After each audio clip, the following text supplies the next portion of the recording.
Dari Allah, Rasul. Allah, Rasul. Allah, Rasul, udah gitu aja. Cintanya cinta Allah, cintanya cinta Rasul. Kalau sudah ketemu orang begini, Bapak ambil ilmu dari dia. Karena apa? Karena dialah yang disebut al-mursyid al-kamil. Mursyid yang ideal. Kriteria guru rohani. Dalam bahasa ahli zikir disebut mursyid. Atau disebut murabbi. Kata beliau, jangan engkau bersahabat dengan orang yang halnya, keadaannya dia tidak yunhiduka, tidak menumbuhkan nahdah. Apa arti nahdah? Kebangkitan rohani. Jadi kalau kita duduk bersamanya, melihat amalannya, bahkan melihat diamnya, itu membuat hati ini semangat untuk memperbaiki diri. Kita kemudian sibuk dengan memikirkan bagaimana membersihkan diri, bukan untuk menjudge orang lain. Kalau ketemu guru, ketemu dia, bikin kita ingin mencari pisau, mencari senjata untuk nyalahin teman. Itu bukan guru antum yang hakiki. Ya, itu setan berbaju ustadz. Nama Arabnya iblis apa? Iblis itu gelar, Pak. Nama Arabnya Haris, penjaga surga. Nama bahasa Aramaiknya, bahasa Ibrani lamanya Azazil. Dulu di masa tabi'in, ada seorang tabi'in ingin menjilat, menghibur seorang raja. Khalifah dari Bani Umayyah.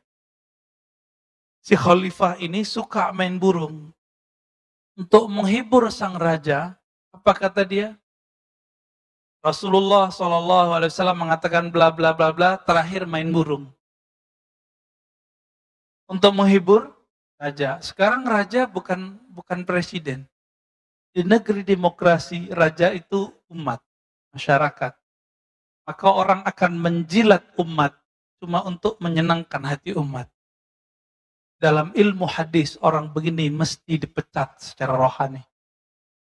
Ya. Gak boleh lagi. Dia bukan tataran para wali. Dia pembohong atas nama Rasul, maq'adahu minan nar. Tempat tinggalnya pasti neraka kalau dia nggak tobat.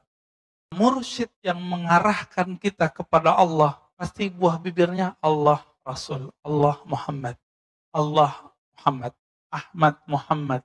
Udah gitu aja Pak, buah bibirnya. Jarang dia berbicara selain itu kecuali lagi bercanda. Tingkatan para wali itu, ada wali yang mengajarkan hanya sekedar fi'lullah, perbuatan Allah. Disebut ma'rifatul af'al. Tapi ada level 2, ma'rifatul asma. Guru yang sudah mengenal nama-nama Allah. Karena pintu menuju surganya Allah, pintu menuju taman-tamannya Allah adalah nama-namanya. Maka dalam dunia tarekat, ujian seorang murid adalah ingin mencari gelar kemursidan. Nah ini ujian para salik.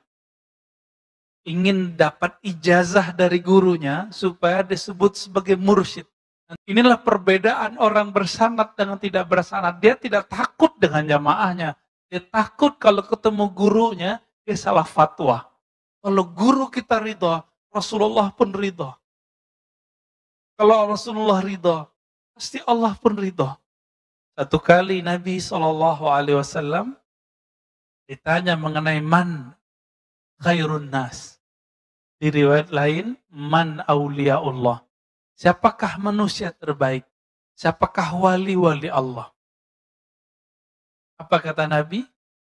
Yang orang-orang yang jika engkau pandang mereka, memandangnya, membuat kita teringat Allah Subhanahu wa Ta'ala. Berkumpul dengan mereka, berkalam-kalam dengan mereka, membuat hati kita terarah menuju Allah Subhanahu wa Ta'ala. Muncullah suatu kalimat dari Abu Yazid Al-Bustami. Ini bukan hadis ya.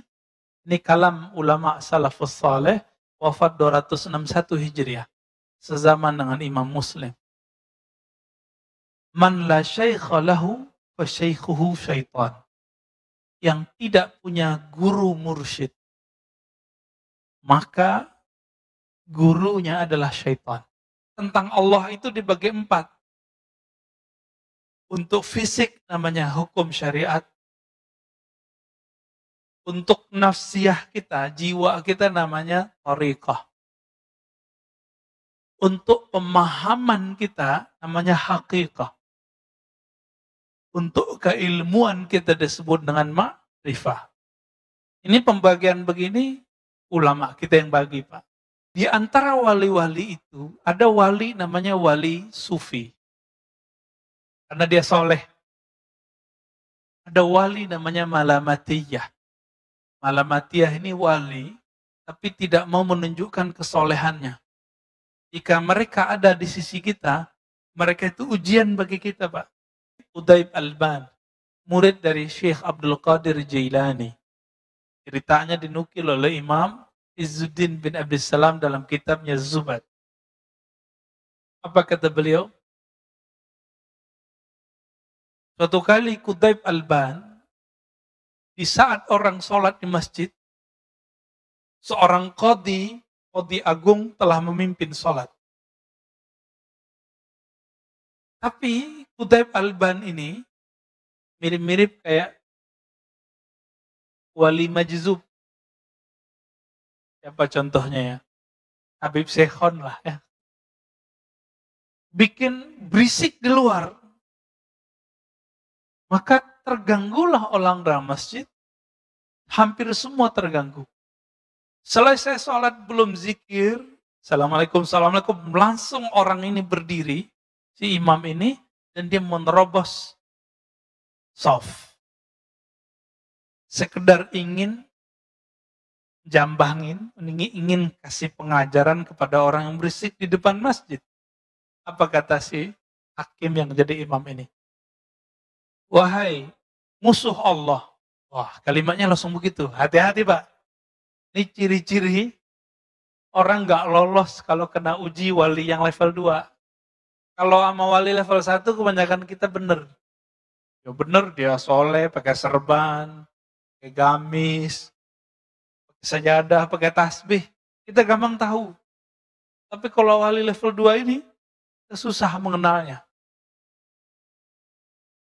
Dikata-katailah ya oleh si imam ini. Jadi imam ini, apa yang dia kata-katai dalam sholatnya, itu keluar semua. Ya, Qutaib Alban senyum aja. Akhirnya Qutaib mengatakan, wahai Tuan Hakim, Tuan Qadhi, Tuan Imam, semua gelarnya disebut. Apakah engkau mengetahui semua ilmu Allah? Apa jawaban dia? Enggak. Tahukah engkau, wahai Tuan Qadhi, Tuan Hakim, akulah ilmu yang Allah engkau tidak tahu itu. Bingung dia. Baru situ Pak dia kemudian melepaskan orang ini. Baru dia sadar. Oh iya juga ya. Ada wali yang ketiga. Wali setan. Ya. Wali setan, hati-hati Pak. Alamnya ma'rifat, ma'rifat, ma'rifat, ma'rifat, ma'rifat. Diuji sedikit dengan syariat. Dia kemudian mulai menghindari. Kisah Uwais Al-Qarni yang tidak sempat pergi haji, lalu semua bekalnya dia kasih ke temannya. Ketika temannya pulang, temannya mengatakan apa? Selamat ya ente haji mabrur. Jadi temannya menyaksikan bahwa dia tawaf di Masjidil Haram. Inilah hebatnya Imam Syafi'i. Apa kata Imam Syafi'i? Kalau ada orang tidak sholat, tapi tidak mengingkari kewajiban sholat, dia masih muslim. Saya baru paham Pak di situ.